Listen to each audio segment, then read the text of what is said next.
How's it going, guys? Welcome to Ambro's Landscape YouTube channel. So here is the walls. So it's starting to finally look like a shop, and I can seriously not be more excited. It's just so nice to actually finally see the structure after pulling into my property for this past summer, and now I finally have some walls up. So this is really cool. So I'm doing the live videos just because, hey Gonzalez, how's it going, man? How's it going, Lucas? Man, you guys are always in my lives. Thank you guys so much. I appreciate it. I'm doing the live videos just because it's a lot faster to upload the video, where if I were to record it and then upload it from my phone, it just takes forever. Hey, Cole, how's it going, buddy? So anyway, so here it is. So this is just, I literally just got back from doing my condo, so I'm done for the day. And here is the shop. So these walls are freaking huge. And then, of course, on top, we're going to have, it's only a 412 pitch roof, so we're not going to have really high ceilings, but that's okay. But clearly, we're going to have a ton of space for shelving. One of the biggest mistakes I actually made when designing this was, you guys can see how close my door is to the wall. And this is only 2 feet. What I should have done was I should have gone another 2 feet. That way I could have my bench right here.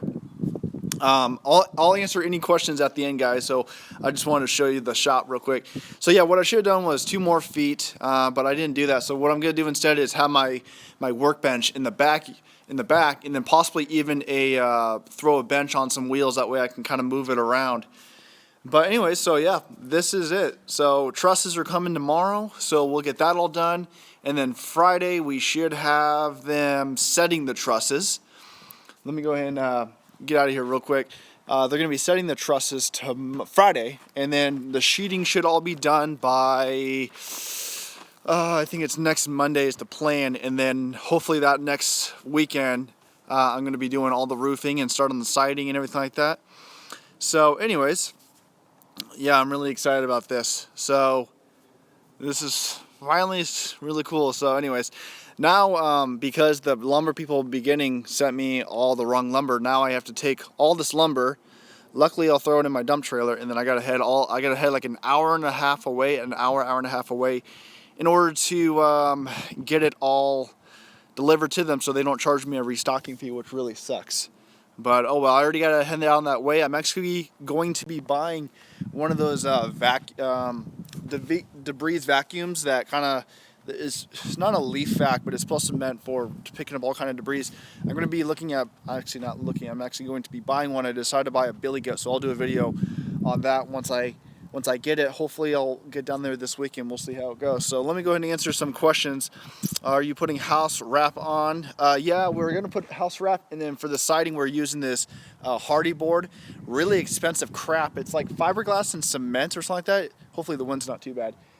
So the stuff it's right there. It's really expensive. That pallet alone cost me like $1,900.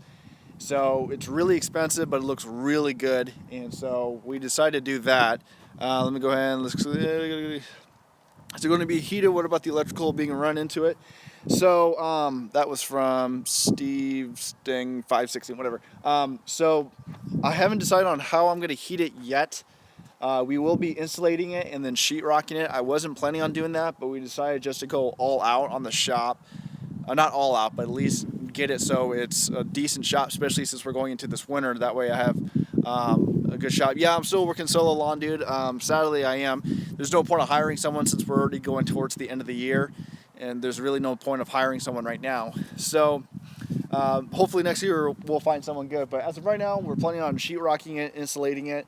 For heat source, I'm not sure what I plan on doing, possibly propane, because my buddy has a really decent shop, and his grandpa had this nice heater with propane, and that thing was pretty amazing. Sadly, the electrical, what happened was my concrete guy was supposed to put the little sleeve in so we can run the electrical, and he forgot to do that, and apparently it's my electrician's fault, which I know it's not, so it really sucks. So what we're going to do is we're just going to have to drill a hole in the wall and then run it in like that instead of through the concrete, which really sucks. We're going to run it through the back anyway, so that's no problem at all. Now, I won't have electricity right away.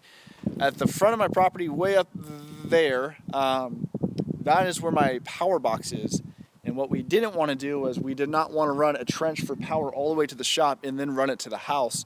So we're waiting for the house to be built to run the main power box there, and then we'll connect it to the garage from there. So for the next couple months until the house at least is getting built, I'll just be running basically power from extension cords. So I went and bought 300 feet, which is probably a little bit more, but it was a good deal at Home Depot. 300 feet of 10 gauge electric extension cords to run my shop. So it kind of sucks, but at least that's okay. No problem at all. So let me go ahead and get to another. Where are you? So I'm in Washington State, over out on the peninsula by the water. Basically as far west coast, Pacific Northwest as you can get. That's basically where I am. The size of the shop is 1,200 square feet. So we got 30 by 40 and then 12 feet high with a 412 pitch.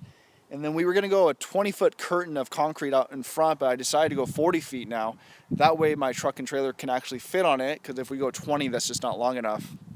So, so far, I mean, we're with everything with insulation, if we did heating, all that stuff, we're probably going to be close to around $50,000 just for the shop alone, which is way over budget compared to what I want to do, but we decided just to invest now all the stuff that we want to before it's too late. Let's see, are you going to put a lift in it? That's kind of, a car lift. That's the reason why I did high ceilings, is because later on in the future I probably will plan on putting a car lift in here. So that's why I went really high. So possibly in the future, probably not right now, but definitely in the future. Hopefully the smoke from Canada is clearing for you. Yeah, we can actually see our mountains, so thank you, eh? Are you thinking about any new trucks in the future? Honestly, I have been. I'm thinking about... So soon I'm going to be selling the Chevy and the Ford, my F-150. I was going to sell all three trucks, can get two nice, really new trucks. But I decided to keep the diesel because it's a good truck, just invest a little bit more in it, new metal walls and a couple other things. But definitely sell my F-150 because there's no point of having that thing anymore. Sell the Chevy, and then I'm looking at spending close to around $15,000 for an F-350. Probably go with a 350. Debating whether or not if I want to go diesel or not, because diesel at that price, around $15,000, usually the trucks have well over $150,000, and then if I have to invest in injectors, that's going to really suck, and it's going to cost much. But basically, I will not buy a truck if I have to get a loan for it. I will only buy things if basically all my tools you see, all my trailers, all my trucks, everything's paid for cash. I don't do loans anymore. The only time I've ever done loans was for my two Hustler mowers.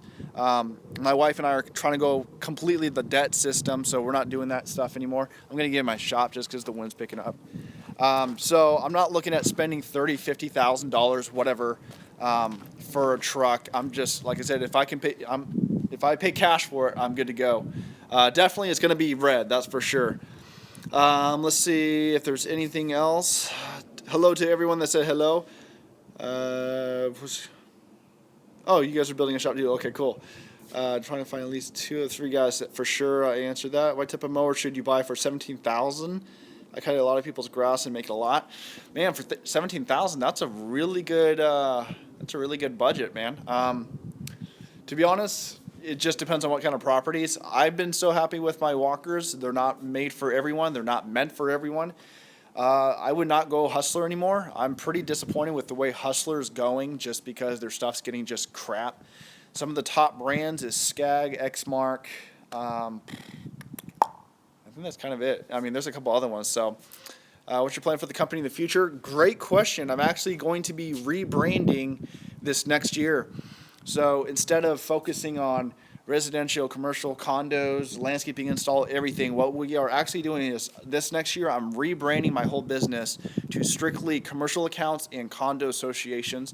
And there is a reason for that, since condos are really big around here. You get some good money. You can make a lot of money per year. And that's what I'm doing. So I'm possibly looking at maybe changing my logo, maybe not. At least getting new logos on the trailers. That's why I'm looking at getting a new truck, just doing different things. Ferris mowers, I have heard good things about Ferris mowers. So yeah, that's what I'm looking at doing. Have you picked up new clients? No, I have not. Mostly because this year we're strictly focusing on maintaining the accounts that we have now. What happened last year and the previous year was we were putting our main accounts off to the side and focusing on basically our crappy accounts, which really sucks. And so we almost got to the point where we didn't really lose them, but they were getting frustrated because we weren't able to get to them as soon as possible. So what we are doing now is I actually got rid of 4 of my small residential, so strictly right now I'm only commercial and condo associations, and that's all I plan on taking on next year. And then once I finally find a couple of good guys that are good, reliable people, then maybe we'll start branching off into the install. But that's kind of what we're looking at. Have I ever looked into Skag? No, there's no close Skag dealer. The closest Skag dealer around here is like over an hour away, an hour and a half, which is no problem because my dealer's already 2 hours away anyways. But I'm pretty happy with my walkers so far, so I plan on sticking with them. Let's see. How many accounts do you have? Solo, weekly, bi-weekly? All my accounts are weekly. I only take care of weekly, don't do bi-weekly. I mean, I only have maybe not even 10 accounts, and it sounds like it's not a lot, but one condo alone is 19 homes. So if you were to split those because they're condos, I mean, you have a lot of home, one of my condos is 15 homes. So if you were to divide that up, it's like 30 yards. So really it doesn't matter how many clients you have, it's the type of clients you have. I can have one condo that makes me $150,000 a year, and that's equivalent to having 100 yards or whatever like that. You know what I mean? Bobcat mowers, never done Bobcat mowers. Heard about them. They're just not popular in my area for sure. It's just those kind of mowers that brand hasn't really hit over here, and I think Skag hasn't really either. Some of the mowers over here is Hustler, Exmark, and like Wright mowers. But Skag really hasn't hit this way. I think they're going to. Has the walker clogged on you? Yes. When I first bought the mower, it used to clog all the time because the grass was so long.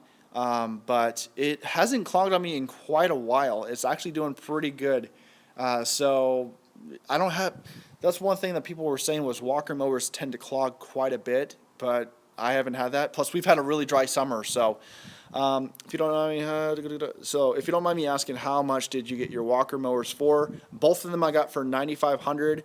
The first one was an amazing deal. The second one I probably shouldn't have bought that because I had to put like another $1,200 into fixing it. So I did get both of them for $9,500. What do you think of Gravely? I think they're coming back. When I first looked at, because I was looking at buying a Gravely before I bought my Hustlers, and I have nothing against Gravely. I think they're starting to get really well into the commercial market, which is great. To be honest, I would actually rather buy a Gravely than a Hustler now, because the new Hustler X1s I was looking at my dealer, and they are complete crap. Okay, Bad Boy. Have you ever tried Bad Boy? No, and the reason why is that's one mower I would honestly stay away. There is a dealer that is in the next town next to me that is a Bad Boy mower. And to me, I call them kit mowers because when you look at them, everything's bolted together and it looks like crap. Where my Hustler, everything was welded together and it looked really sturdy. So honestly, I would stay away from, me personally, I wouldn't even touch a Bad Boy because they just don't look that good. Shop looks like a 30 by 40. It is a 30 by 40. This is a 30 by 40 by 12. And so let's see, Lucas, what's the square footage of your house? A little over 2,000 square feet, and then the attached garage is a little less than 600 square feet. So really, yeah. So Bad Boy mowers, yeah, I would honestly stay away from them. What's the first mower you got? The first mower I got, if it's not push mower, first push mower was, I had a Honda, but if we were to go mower, it would be a Craftsman. And if we were to go zero turn, it was this disgusting Toro mower. I have pictures. I'll do a video on that a little bit later. But yeah, it was a Toro, and then I had a Cub Cadet, one of those cheap Home Depot ones. Sold those, and then that's when I got the Hustler, and then I started upgrading from there. Thanks, guys. I really appreciate everything. Aries, definitely not on my list. It would, if I were to have Aries, right? I think the Arians or whatever, however the heck you pronounce it. I would consider them on the lower scale of mowers, definitely. So I would say for me personally, from tons of videos, tons of guys I talk to, I would say that my top mower brands would be Walker, Hustlers, hovering right on the crappy to good. I would probably stay away from them. But Wright mowers, Walker, Skag, Exmark. Toro is kind of on that line too, even though it's basically Exmark. I've had a Toro and they suck.